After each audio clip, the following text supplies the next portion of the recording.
So next talk is by on laser procedures, a stepping stone by Dr. Subhas Prasad. Please share your screen, sir. Dr. Subhas Prasad is a well-known uh, cataract surgeon and a refractive surgeon of India. He has done a lot of live surgery.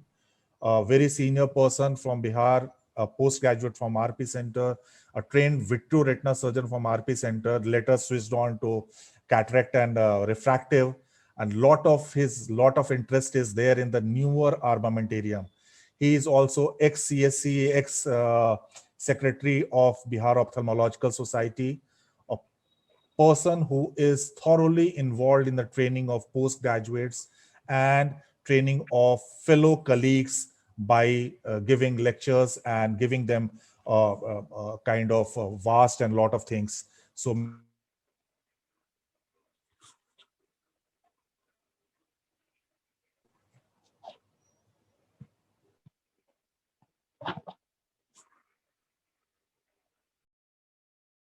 yeah. Thank you, Dr. Vibhuti, for your kind introduction. Am I audible and visible? Sir, can I request you to please go on full screen mode? Yeah, done. Thank you. Okay, thank you. Thank you so much, Dr. Vibhuti and the Chairman Scientific Committee for giving me this opportunity. It's always a pleasure to be with all of you. After nice talks on the management of the glaucoma, doing by drugs and various other means, it's now time to talk about something about laser. We all know that the glaucoma is currently the leading cause of irreversible blindness in worldwide. And there are various ways by which we can manage glaucoma, like just discussed by Dr. Vibhuti, medical management and the surgical management to be discussed. In between is always a scope of some other treatment like laser treatment. So laser has made the task of treating glaucoma a little simpler in the way that it is one of the attractive treatment options and fancy also. It can be used as an adjuvant treatment or alternative therapy in certain situations. Because it is less invasive, there are no chances of infection and it can be performed as an office procedure. There are various laser procedures which are done, the commonest being the iridotomy, trabeculoplasty and cyclodestructive procedures, and less common procedures are like this, the peripheral iridoplasty, pupilloplasty, trabeculotomy, gonium photocoagulation, etc. We have procedures to relieve the internal block by doing the iridotomy, iridoplasty, malignant glaucoma, and to increase the outflow by doing the various trabeculoplasty and laser sclerostomy. We all know that angle closure glaucoma constitute one of the largest part of glaucoma in India. And the glaucoma and the damage occurs because of the pupillary block. So the laser is used to relieve the pupillary block in angle closure glaucoma. And nowadays, the laser has totally replaced the surgical iridotomy, and that too by doing using the neodymium YAG laser. Argon laser has been out of vogue now. So what are the indications of doing the laser iridotomy?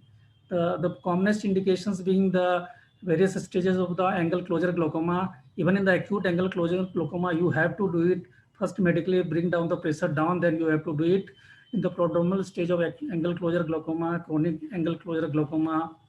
Even in patient with aphakic and pseudophakic pupillary glaucoma, we see a lot of patient in our setup. Since VR surgeries are done at our center, we get pseudophakic pupillary glaucoma, also malignant glaucoma, and the fellow eye of angle closure glaucoma.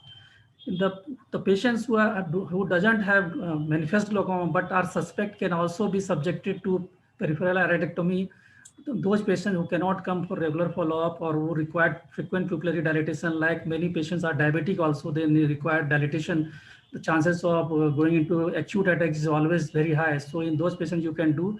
The patient with positive provocative test or patient who have one-eyed only and there is family history of glaucoma, you need to do YAG iridotomy in those patients and in ophthalmos. The absolute contraindication is the neovascular glaucoma, where you can end up with massive hyphema and it's not going to help. The treatment modality is something else. And if the angle closure is due to non-pupillary block mechanism like lens-induced narrowing of the angle, and if it is because of drug-induced, like in certain psychotic medicines, can lead to acute angle closure glaucoma due to ciliary effusion, the swelling of the ciliary body. So in those conditions, you should not do that. We all know that neodymium YAG laser has totally replaced the argon laser because of the ease of its use and its very fast also, and there is always less chances of problems or complication. You can achieve with just 1 or 2 shots, and it is widely available now. Laser PI should always should not be treated very lightly. Though it is a simple operative procedure, you have to take all the precautions and inform the patient about the procedure. You pre-treat the patient with pilocarpine so that pupil gets constricted. So that you have a stretched iris to do the iridotomy. Use topical anesthesia, and Abraham's lens is always helpful because you now require less energy, and the patient eye is also fixated. But some patients where the iris is very thin, you can do away without Abraham lens also. It's better to stop the anticoagulants before doing the procedure. Always look at the thinnest part of the iris in the outer 1/3 of the junction between the iris, and particularly the superinasal part has to be tried first. If you cannot do that, you can attempt the other area also. And preferably you should avoid the horizontal meridian because of chances of more chances of ghost images, glare, and sometimes you can hit the ciliary nerve also. So just 2 to 3 spots are required in most of the patient. But if you are not able to achieve it in the first sitting, always defer the procedure for another 5 or 6 days. And the important sign which tells that you have achieved the process is that you will suddenly get gush of pigments and aqueous from behind, and there will be deepening of the chamber also. It's always better to make an opening of around 200 microns so that there is no chances of closure, spontaneous closure. You have to give topical medicines in the form of topical hypotensive agent, steroids. And if you find that the pressure has not gone down despite this laser iridotomy, you can suspect plateau iris syndrome. In that case, you have to do actually pupilloplasty by giving the stitch burn. The complications most commonly seen is the little bit of bleeding at the site of the impact. Sometimes there can be massive hyphema also. We have seen a patient where we had to drain the anterior chamber because of the huge amount of hyphema. You can produce corneal burn, particularly if you are not using the lenses. The most of the complications during the procedure is because you are not using the lenses. The patient can move the eye and you can hit the cornea. There can be some mild inflammation. You can produce some corneal endothelial damage, which can be because of the direct laser burn or because of the shock wave generated or because of the inflammation. And sometimes lens subluxation has also been seen. So it should not be treated as very simple procedure. You have to take all the precautions, though it is very simple and safe and effective means of achieving the doing away with the pupillary block. Another common laser procedure which is done particularly in open angle glaucoma is the trabeculoplasty, and history dates back to 1979 when the argon laser was used to do the photocoagulation of the trabecular meshwork. It can be used as a primary therapy where you cannot put the patients to drops like pregnancy or lactation. If the compliance is very poor, then in those situations you can use it as a primary procedure, or you can supplement it with the laser if you want to postpone the surgery due to some reasons, or if you want to have additional IOP lowering after the trabeculectomy also, you can do the laser trabeculoplasty. The commonest indication being the primary open angle glaucoma and ocular hypertension, but it can be used in various other options also. The simple most important contraindication is single one is the closest angle. That is a situation where you cannot visualize the angle properly. So if you can't see the angle, you don't do it.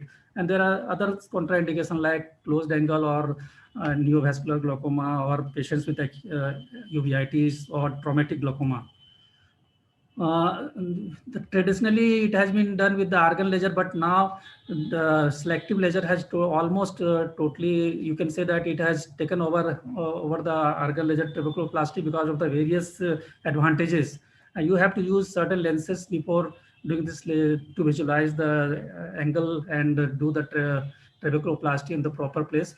Selective laser trabeculoplasty actually targets the pigmented trabecular meshwork, and it causes without causing any thermal damage to the pigmented and non-pigmented cells. And here we use frequency double Q switch neodymium YAG laser, and the energy is given in very short pulses of 3 nanoseconds. So it doesn't produce any heat around and doesn't cause collateral damage. And the biggest advantage is that you can repeat in the patients where you want to achieve IOP lowering again. So it can be repeatable. This is the table just to show that in ALT we put the laser between the junction of non-pigmented and pigmented trabecular mesopus, but it causes damage to around the adjoining area also. But in the SLT, you just hit the trabecular mesopus pigmented part, and it doesn't produce any collateral damage. So the SLT is selective because it just targets the melanin-rich body. Just few seconds more. And it can be repeatable. It is non-thermal mechanism. There is no need to go into that detail. Basically, it stretches the trabecular mesopus and the other parts take over. Post-operatively, you have to give anti-glaucoma medications because it takes some time to act and some inflammation is there. So you have to use some anti-inflammatory agents. The complications are very mild and that are manageable. And the long-term effectivity of ALT and SLT is almost comparable, but SLT scores over the ALT in achieving the intraocular pressure. And the one which is now more in use is because introduction of the micropulse laser, which further decreases the energy delivery, and thus there are less chances of damage to the adjoining area. Peripheral iridoplasty just told that it can be done in the cases where you still have a rise in intraocular pressure, like in plateau iris syndrome or in acute attack glaucoma, acute angle closure glaucoma, where you just want to just stretch the iris in the part of the angle so that iris is pulled away from the angle. Cyclodestructive procedures is done in cases where there is failure of multiple filtering surgery, where you want to alleviate the pain in neovascular glaucoma and painful blind eye. So these are reserved for those procedures. But here just want to mention one laser which has come, that is because of the paucity of time, I will just jump to this one, micropulse transscleral cyclophotocoagulation, which has been brought by IRIDEX and I have personally used in 6-7 patients.